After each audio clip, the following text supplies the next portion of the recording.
Bismillahirrahmanirrahim. Assalamualaikum warahmatullahi wabarakatuh. Alhamdulillahi rabbil alamin. Wabihi nasta'inu ala umuri dunya wad din. Wassalatu wassalamu ala asyrafil anbiya wal mursalin. Nabiyyina Muhammadin wa ala alihi wa ashabihi ajma'in. Wa man tabi'ahum bi ihsanin ila yaumiddin. Amma ba'd. Alhamdulillah, ma'asyiral muslimin rahimani wa rahimakumullah.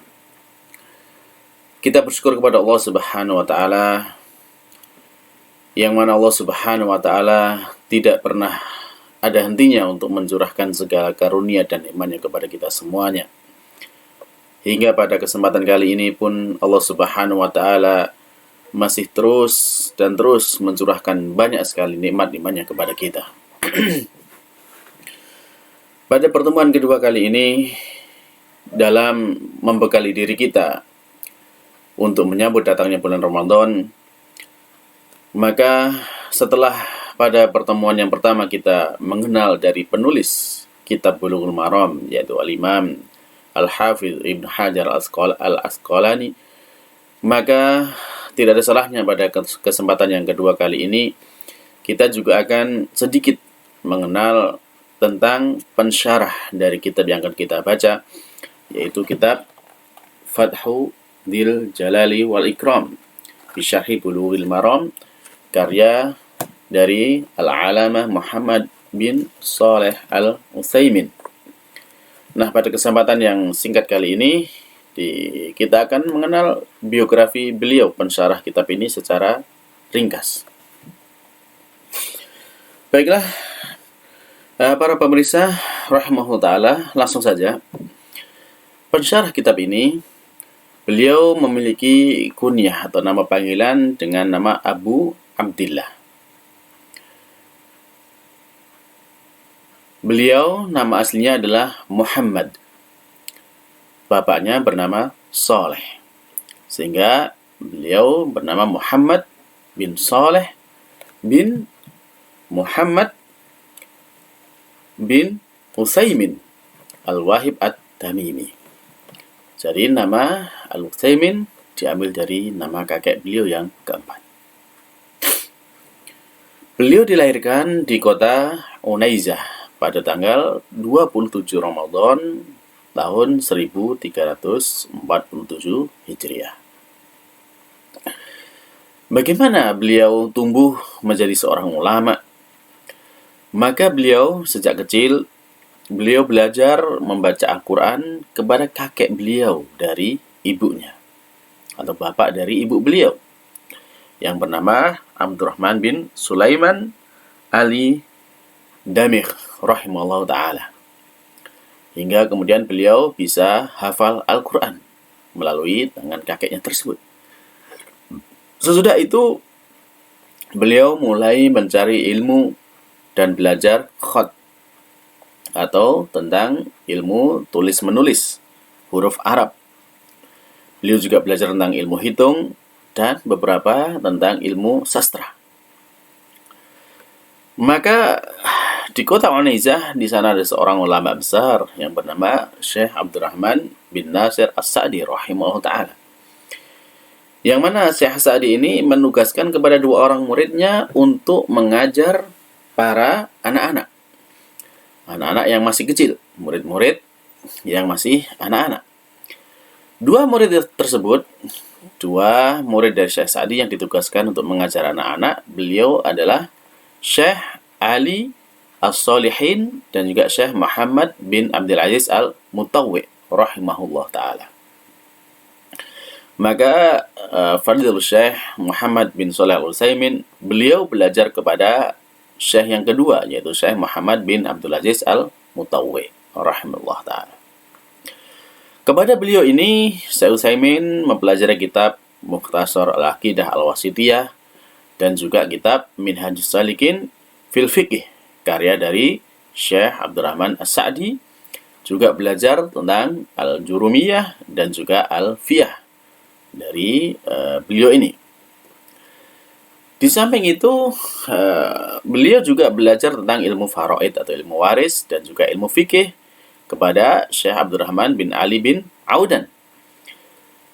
Dan kemudian setelah itu kepada guru beliau yang paling utama, yaitu Syekh Abdurrahman bin Nasir As-Sa'di, maka beliau sempat belajar langsung kepada beliau tentang masalah tauhid, tafsir, hadis, fikih, usul fikih, faraid, kemudian juga mustalah hadis, nahwu, dan juga ilmu saraf.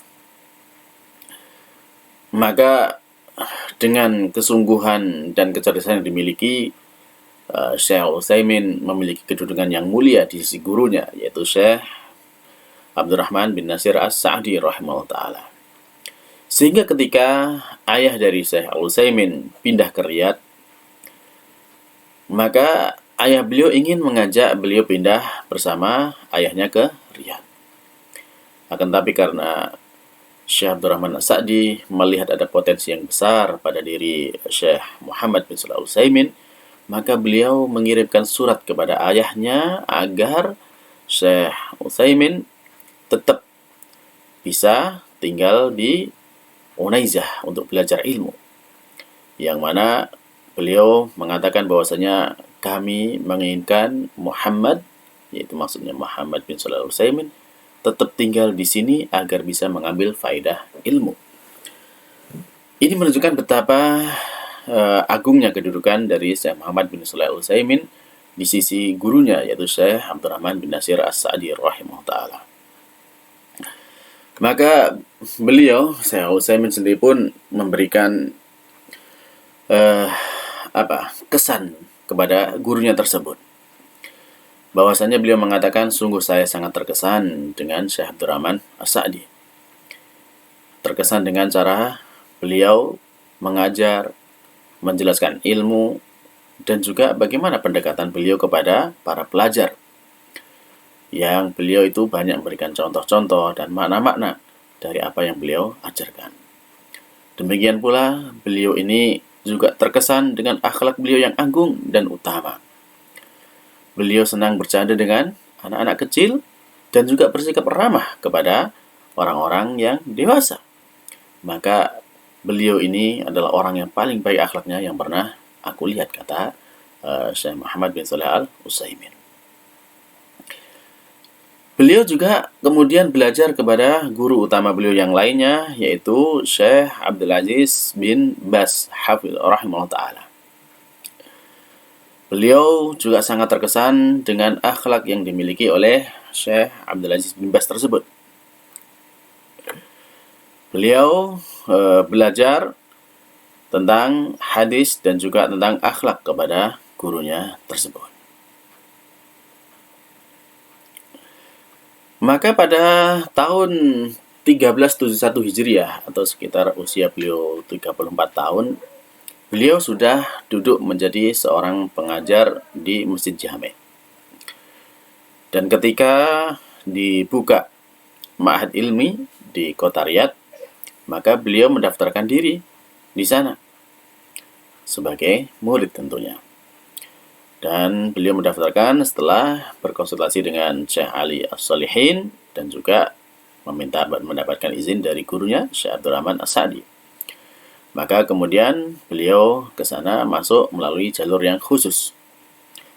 Dan ketika itu dikenal dengan adanya sistem loncat kelas, yang mana pada saat liburan panjang di musim panas, itu di sana ada murid-murid yang tetap belajar, dan kemudian ketika masuk pada ketika masuk tahun ajaran baru dites, dan ketika berhasil lulus dia bisa langsung naik kelas atau loncat kelas. Dan beliau pun dengan sistem seperti itu bisa meringkas atau menghemat waktu dalam belajar. Sehingga dalam 2 tahun beliau sudah selesai dan lulus, kemudian diangkat menjadi guru di Ma'had Unaizah Al-Ilmi. Sambil terus melanjutkan studi secara intisab atau semacam kuliah jarak jauh sekarang pada Fakultas Syariah, serta terus menuntut ilmu dengan di bawah bimbingan dari gurunya Syekh Abdurrahman bin Nasir As-Sa'di. Dan ketika guru beliau, yakni Syekh Abdurrahman bin Nasir As-Sa'di wafat, maka beliaulah yang menggantikan sebagai imam Masjid Jami' di Unaizah dan juga mengajar di Perpustakaan Nasional Unaizah. Di samping juga beliau tetap mengajar di Ma'had Al-Ilmi. Kemudian beliau pindah mengajar di Fakultas Syariah dan Usuluddin di cabang Universitas, yakni Universitas Al-Imam Muhammad bin Saud Al-Islamiyah di kota Qasim. Beliau juga termasuk di antara anggota dari Hay'ah Kibarul Ulama Kerajaan Saudi Arabia, dan beliau memiliki banyak sekali aktivitas-aktivitas dakwah yang beliau lakukan kepada umat Islam ini, mengajak umat kembali kepada Allah Subhanahu wa taala, dan beliau memiliki jasa yang sangat besar dalam masalah dakwah ini. Maka perlu diketahui bahwasanya beliau ini pernah berkali-kali ditawari, diminta untuk menjadi qadhi atau hakim di Saudi Arabia. Bahkan beliau sudah mendapatkan surat pengangkatan. Akan tetapi beliau menolak secara halus karena beratnya amanah tersebut, dan beliau tidak berkenan atau tidak bersedia untuk menerima amanah yang berat ini. Beliau memiliki karya tulis yang sangat banyak, lebih dari 40 kitab yang beliau tulis. Seperti misalkan juga Syarah Ushul Salasah, kemudian juga di sini ada Syarah Bulughul Maram, ada Syarah Umdatul Ahkam, banyak sekali dari kitab-kitab yang beliau tulis. Ada juga kitab Aqidah Ahlussunnah wal Jamaah dan yang lain sebagainya. Maka mudah-mudahan kita bisa mengambil faedah ilmu dari beliau melalui kitab yang akan kita baca dari syarah beliau tersebut. Dan kemudian beliau setelah berkiprah sekian lamanya dalam khidmah kepada umat, hingga akhirnya beliau harus meninggalkan dunia ini untuk menghadap kepada Rabbul Alamin, yang mana itu terjadi pada tanggal 15 Syawal tahun 1421 Hijriah, atau bertepatan dengan 10 Januari tahun 2001, yang mana pada saat itu beliau berusia 74 tahun. Maka semoga Allah Subhanahu wa taala memberikan rahmatnya kepada beliau, memberikan balasan yang setimpal atas jasa-jasa beliau kepada umat Islam dan kepada agama Islam ini, dan semoga kita semuanya juga mendapatkan faedah ilmu dari apa yang beliau tinggalkan kepada kita, berupa ilmu yang manfaat dalam agama kita ini. Demikian secara singkat dan ringkas tentang biografi dari Syekh Muhammad bin Shalih Al-Utsaimin.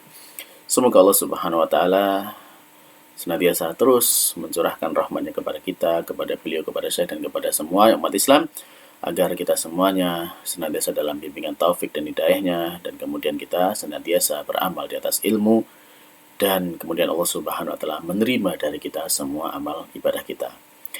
Akhirul kalam, kita cukupkan sekian dan kita akhiri. Wabillahi taufiq wal hidayah waridha wal inayah. Subhanakallahumma rabbana wa bihamdika asyhadu an la ilaha illa anta astaghfiruka wa atubu ilaik.